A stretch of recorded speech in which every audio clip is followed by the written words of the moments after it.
ආයිබෝවන් green වොන්ඩ SL YouTube නාලිකාවෙන් ගෙනෙන පළමු වීඩියෝට ඔබ සැම සාදරයෙන් පිළිගන්නෙමි. අද අපි කතා කරන්න යන්නේ ලෝකයේම අවධානයට ලත් කැනඩාවේ පිහිටි සුන්දර වැවක් පිළිබඳවයි. මේ නමින් ලේක් ලුයිස් ලෙස හඳුන්වන අතර ඒ පිහිටා තිබෙන්නේ කැනඩාවේ ඇල්බර්ටා පළාතේ බැන්ෆ් නැෂනල් පාර්ක් ඇතුළතය. මේ සංචාරකයන්ගේ නිජබිමක්ද වන අතර මේ ලෝකයේම අවධානය දිනා ගැනීමට සුවිශේෂී හේතුවක් තිබේ.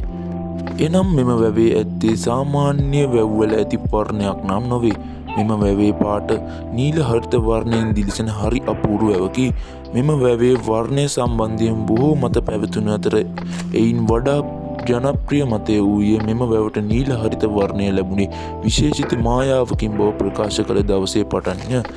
එයින් මෙම වැව බොහෝසේ ප්‍රසිද්ධියට ලක්වුණි.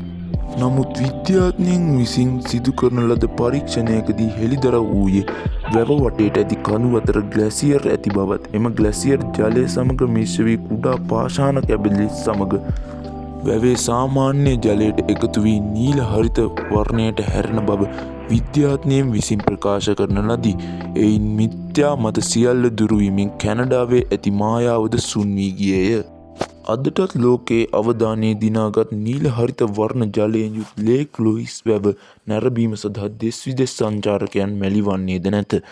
මෙවැනි වීඩියෝ නැරඹීමට අපගේ YouTube නාලිකාව සබ්ස්ක්‍රයිබ් කර තබා ගන්න.